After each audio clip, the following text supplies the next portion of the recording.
I switched my daughter-in-law's seat on her wedding day. It was the quietest decision I ever made and the coldest one of my life. No one knew that the chair she was about to sit in had been prepared to humiliate my wife in front of hundreds of people. No one knew my son was standing guard to make sure that plan went through. And no one imagined that I had seen everything from the very beginning. At a wedding that cost $250,000, the dirtiest thing was not on the floor. It was inside people's hearts. Before I continue, if you're listening to this story from anywhere in the world, take 1 second to subscribe to the channel and leave a comment telling me where you're listening from. It helps stories like this travel farther. And now, let me take you back to that morning when everything still looked like a perfect day.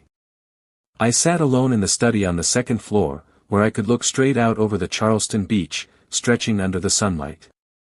Outside, white chairs were lined up neatly on the sand. Sheer fabric drifted softly in the ocean breeze. Everything was arranged to look like a perfect dream. The rehearsal music played at an even pace, soft enough to make people believe this was a happy day. But I knew days like that often hide the most. My family did not become wealthy overnight. Our hotel chain was built after the war, one brick at a time, one contract at a time. I spent nearly my entire life on discipline, on order, and on keeping my word. Ella, my wife, stood behind it all. She never appeared in newspapers. She never stepped onto a stage. But every important decision of my life carried her presence. Maybe that's why I always believed this. If someone does not respect Ella, they do not respect any value at all. Kyle is my youngest son. He grew up with abundance, yet always felt deprived. He was used to pointing his finger and having someone else pay the price. The first time Kyle brought Lauren home, I felt something was off. She smiled a lot. She said exactly what people wanted to hear. And she always held her phone like it was part of her body.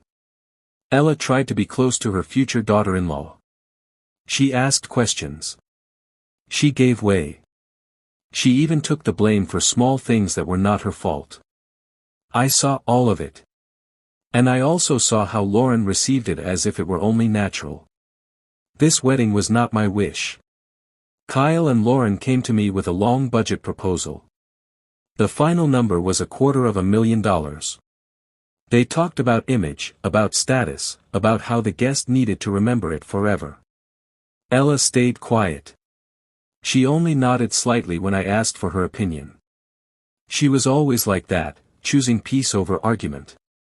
I agreed, not because of the wedding, but because I thought this might be the last chance for this family to stand on the same side.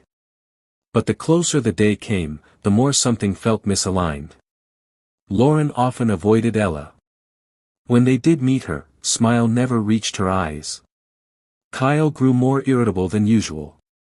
He talked a lot about entitlement, about the future, about what should belong to him. I had heard those words for years, but this time they sounded different, more urgent, more impatient. On the wedding morning, I passed by the preparation area and accidentally heard laughter from the makeup room. The door was half closed. I am not in the habit of eavesdropping, but Ella's name was spoken clearly enough to make me stop. Lauren was talking. Her voice was light, as if she were sharing a funny story. She called my wife an old wallet. She said, people like Ella only sit in the front row and ruin the pictures. Then she mentioned a surprise gift, something that made the whole room burst into laughter. I stood there, my hand against the wall, feeling the cold spread up my arm. I did not walk in. I did not confront anyone. I turned away as if I had heard nothing. In the military, I learned that the first reaction is often the worst one. What unsettled me most was not Lauren's words, but Kyle's silence in that conversation. A silence of agreement. Back in the study, I looked out at the ocean for a long time. Ella was downstairs then, having her shawl adjusted by a friend. She looked elegant and calm, as if this were just another ordinary afternoon. I wondered how many times in life kindness is mistaken for weakness. How many times patience is confused with having no limits. Outside, the the wedding continued to take shape. Every small detail was placed exactly where it belonged. But in my mind, everything had already begun to shift. I did not know exactly what that surprise gift was. But I knew one thing for certain. It was not meant for the family. And when a joke is built on the intention to humiliate someone, it is no longer a joke. I stood up, adjusted my vest, and told myself this. There are days when a father's duty is not to comfort, but to observe until the truth reveals itself. That day, under the Charleston sun, I chose silence. But that silence was not forgiveness. It was only the first step. I left the study when the sun was already higher in the sky. Outside, the air was growing busy. Footsteps, voices calling out, the final test of the music blending together. I walked slowly, not because of my age, but because I wanted to see everything clearly. When a man has lived long enough, he understands this. The most decisive moments are rarely loud. They happen quietly in corners most people never notice. The VIP seating area was set up close to the edge of the sand. The front row was reserved for family. Ella's name sat neatly on a small placard, the lettering elegant and precise. I stopped for a few seconds just to be sure I wasn't mistaken. Everything looked perfectly normal. And if I hadn't heard those words in the makeup room, I would have turned away and believed this day would pass like any other. There were 15 minutes left before the ceremony began. Lauren appeared from behind. Still in her wedding dress, but with the veil removed. She didn't notice me. Her eyes kept scanning around as if checking whether anyone was watching. I stepped back half a pace, standing behind a decorative pillar. That wasn't curiosity. It was a reflex shaped over many years. Lauren bent down beside the chair with Ella's name on it. From a small handbag, she pulled out a clear bottle of adhesive. I recognized it immediately. Industrial glue, the kind used to bond metal and wood. Not something a person carries by accident. She opened the cap and squeezed gently. A thick layer spread across the seat. Not fast, not rushed, careful, and cold. I thought I would feel anger, but I didn't. The first feeling was clarity. Every piece I had heard that morning clicked into place. Kyle stood a few yards away. His back was turned toward Lauren, but his head was slightly tilted like someone listening closely. When Lauren finished, he turned around and smiled faintly. I couldn't hear every word, but I heard enough. He said, "Mom always liked attention. That this was just a way to teach her a lesson. That when everyone stood up to applaud, the dress wouldn't stay intact." I looked at my son, and in that moment, I didn't recognize him anymore. Not because of what he said, but because of how he said it, calm, casual, as if he were talking about the weather. Lauren capped the bottle and slipped it back into her bag. She stood up straight, adjusted her dress, and walked away, leaving the chair silent under the sun. Kyle followed behind her. He never looked back. I stayed there for a few more seconds. The sea breeze moved the white ribbons gently. No one around noticed what had just happened. I knew that if I stepped out then, if I called their names, everything would explode immediately. But explosions don't always bring justice. Sometimes they only bring chaos. I bent down toward the chair. The glue was still wet. I reached my hand close, then stopped. I didn't need to touch it to know what it would do. In my mind, my years in the military returned. Lessons about control, about observation, about using an opponent's own actions to expose them. I didn't think long. The decision came naturally, as if I had known what I would do from the moment I heard that laughter in the makeup room. I removed the name placard that read Ella from the chair. No rush, no attention drawn. I walked to the main table where the bride's chair sat in the most honored position. I looked around. Everyone was busy with final details. No one noticed an old man with gray hair holding two small placards. I switched them. The chair with the glue was placed in the bride's position. The clean chair went back to the family row where Ella would sit. I adjusted everything carefully, made sure it looked perfect, just as before. When I stood up, no alarm sounded. No suspicious eyes turned toward me. I stepped back into the crowd. My heart beat steady. Not from nerves, but from something else. Certainty. I didn't do this for revenge. I did it to stop a humiliation that had been carefully planned and to let the truth find its own way into the light. A few minutes later, I saw Ella walking toward the family row. She smiled at me, that familiar, calm smile. She sat down in her seat, unaware that just minutes earlier that place had carried a different intention. I nodded slightly to her, a quiet reassurance. The music began. Guests settled into their seats. Lauren appeared again, this time with her veil covering her face. She walked slowly, confidently, like someone who believed everything was under her control. I stood in the back, watching every step. There were no questions left in my mind now. Only one clear thought. Some traps are dug for others to fall into, but some traps are simply waiting for the right person to come back and sit on them themselves. And that was how the ceremony began. With all its perfect appearances intact, the music softened. And the ceremony moved forward with a precision that felt almost artificial. I stood slightly toward the back, close enough to catch every small movement, far enough to avoid the meaningless handshakes. Lauren recited her vows with a steady voice as if every word had been practiced many times in front of a mirror. Kyle repeated after her. His eyes flicked briefly toward the family row where Ella sat upright, hands folded neatly on her lap. Nothing happened, and it was that calm that told me the climax had not arrived yet. When the applause closed, the formal ceremony, I felt a slight pressure against the inside of my vest pocket. Kyle had asked me that morning to hold on to some documents for him, saying his jacket was too tight. I had nodded then, without asking much. Now, as we waited to move toward the reception area, I slipped my hand into my pocket, only intending to straighten things out. The stiff paper touched my fingers in a way that felt unfamiliar. I am not in the habit of reading other people's documents, but some things in life do not arrive through courtesy. I pulled the papers out, opened the first page, and with one glance at the signature, I understood why Kyle hadn't wanted to keep them himself. My name was there, my signature was there, but I had not signed it.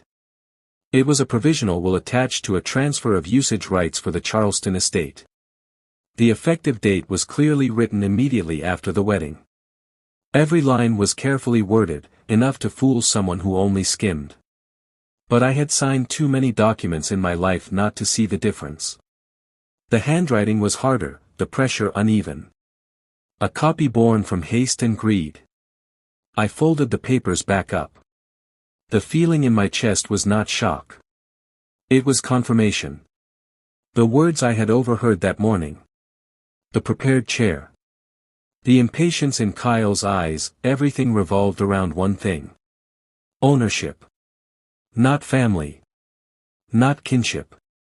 Just assets. Guests began moving toward the reception area. I slipped the papers back into my vest pocket and chose not to say anything yet. Not because I hesitated, but because I wanted to see clearly how they would behave once they believed everything was already in their hands. Truth like the tide needs the right moment to rise. The reception was lavishly arranged. Warm golden lights fell over tables dressed in white cloth. The main table stood at the center, slightly elevated, drawing every gaze. I watched Lauren walk to her chair, the name placarded placed neatly in front.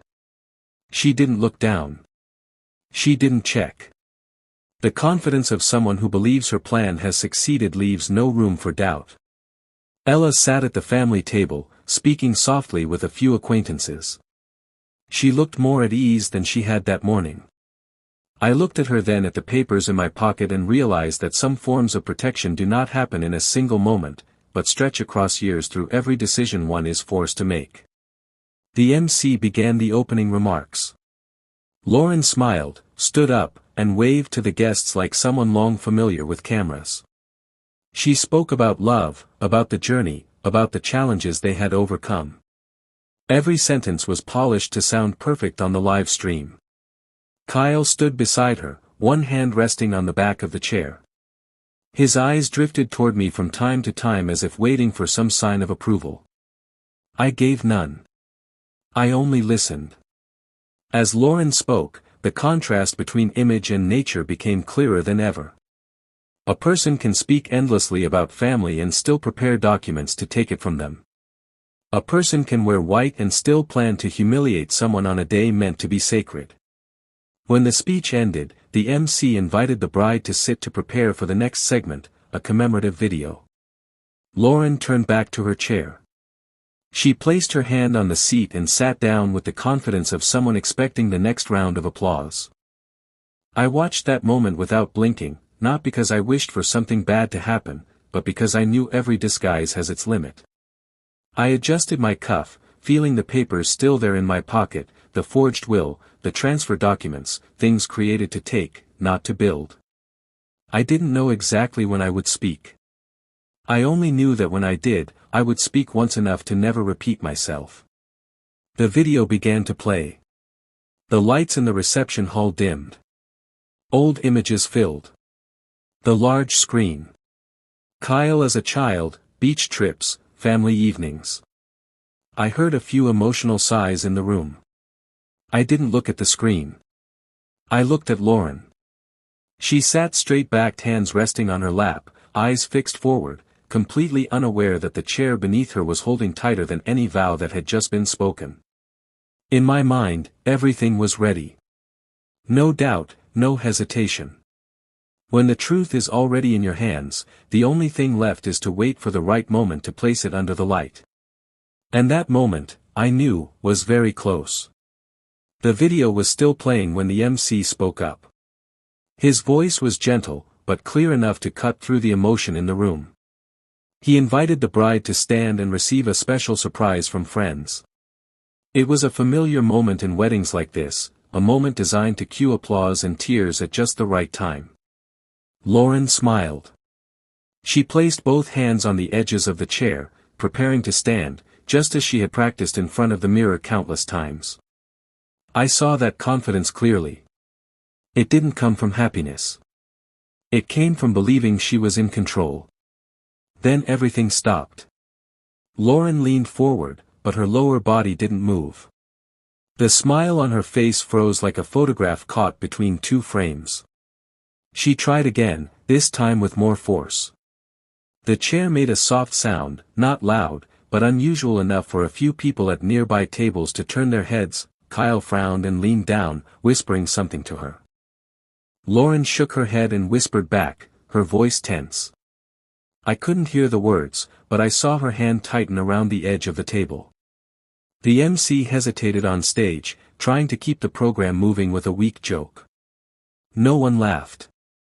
Kyle placed a hand on Lauren's shoulder and pulled gently. That was the first moment the wedding dress made a sound. I know Lauren will never forget. It wasn't a bang. It wasn't violent. Just a dry, tearing sound carried through the microphones in a room that had gone completely silent. The entire hall seemed to hold its breath. Lauren let out a short cry, not from pain, but from panic. She bent forward, trying to cover the part of the dress that was no longer intact. Kyle froze his hands, hovering, unsure whether to pull again or let go. All eyes turned toward the main table. Phones were raised by instinct, then quickly lowered as people realized this was no longer entertainment.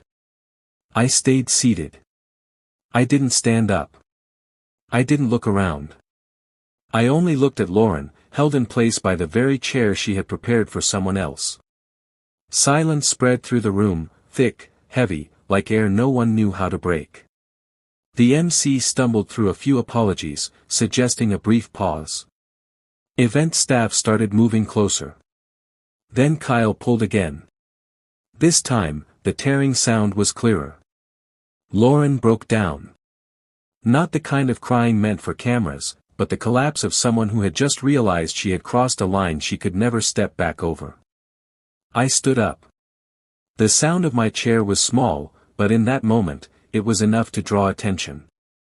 I walked slowly toward the stage and took the microphone from the MC's unsteady hands. I felt Ella's gaze on my back, but I didn't turn around. I knew she trusted me, as she had for many years. "I'm sorry," I said, my voice calm. "Perhaps this is the moment we need to pause." The room fell completely silent. I looked directly at Lauren. She looked up, eyes red, her makeup beginning to lose control. In that moment, she was no longer a bride, no longer an influencer, just a young person who was afraid. "Lauren," I continued, keeping my voice steady. "You once said this wedding needed an unforgettable memory. You were right." I paused long enough for everyone to feel that I was choosing each word carefully. "But before we call this an accident," I said, "perhaps you should explain why the chair meant for my wife was coated with industrial glue and why my son was standing guard to make sure it happened." A wave of murmur spread through the room, no longer containable. Kyle spun toward me. His face went pale. "Dad," he started, then stopped when he met my eyes. I wasn't angry. I didn't need to be. And while we're speaking of things that were carefully prepared, I went on. "I'd also like to ask about the documents Kyle asked me to hold on to this morning." I reached into my vest pocket and pulled out the papers, holding them up without opening them. That gesture alone made Kyle step back half a pace. "This is a will and a transfer agreement," I said, "in my name. With a signature made very carefully, but not carefully enough to fool me." No one spoke. I could hear the ocean waves in the distance, steady, relentless. Lauren looked from the chair beneath her to the papers in my hand, then down at her wedding dress. Every layer she had built for this day was collapsing piece by piece in front of the very people she had wanted to impress.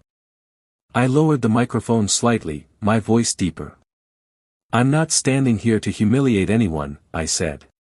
"I'm standing here because some jokes are not jokes, and some documents are not mistakes." I handed the microphone back to the MC and turned toward my seat. I didn't wait for reactions. I didn't need to. Everything that needed to be exposed was already in plain sight.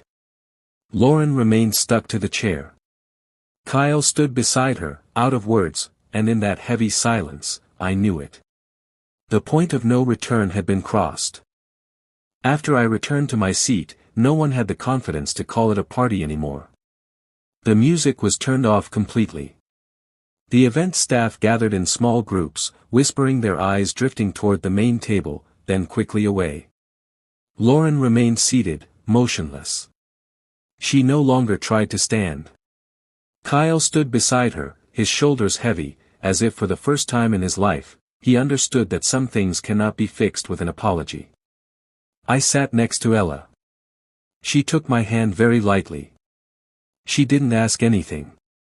She didn't need to. That quiet moment was all the confirmation I needed. I leaned in and whispered that everything would be all right.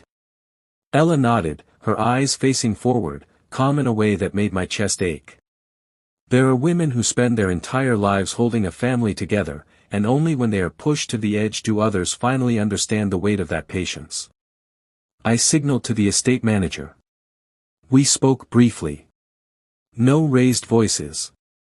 A few phone calls were made, enough for the appropriate legal parties to arrive and formally document the situation involving the paperwork. No one was dragged away.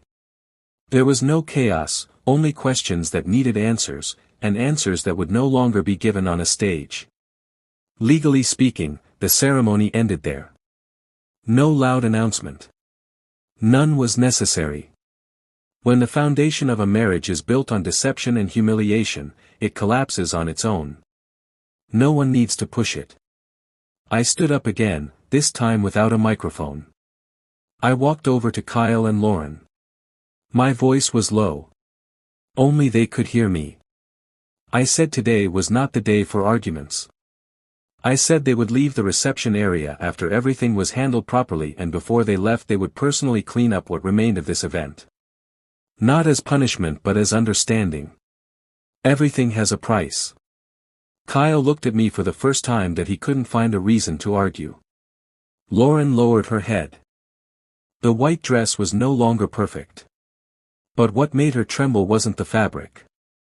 It was the silence of the people around her. A silence louder than any judgment. Night fell slowly. Guests left one by one. No noise, no curiosity. The beach returned to its original emptiness. I saw Kyle and Lauren along with a few staff members clearing tables and chairs under the warm yellow lights. Their movements were awkward. No one supervised them. There was no need. Some lessons only matter when a person is forced to face the consequences on their own. Later, I took Ella down to the sand. The sea breeze was cooler, softer. There was no music, no stage lights, only the waves and the darkening sky. I placed my hand on her back slowly, an old habit. Ella leaned into me, and for the first time that day, I felt her breathing truly relax. We danced without music, just a few slow steps. No need to keep time. I didn't think about what had happened. I didn't think about what would come next. I only thought this sometimes. A good ending isn't everything going back to the way it was, but everything being put back where it belongs. I don't know what Kyle and Lauren will do next. I only know that from that day on all financial support stopped, not as punishment, but as a boundary. Family is not something to exploit. It is where you learn responsibility. When we returned to the estate, I turned off all the lights on the terrace. The house grew quiet.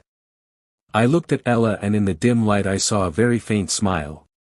It was the smile of someone who had endured long enough and was finally protected the right way. Before going to bed, I stood on the balcony for a while longer.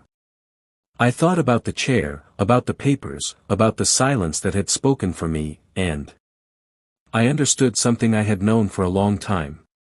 Money can buy a lavish wedding, but it cannot buy respect.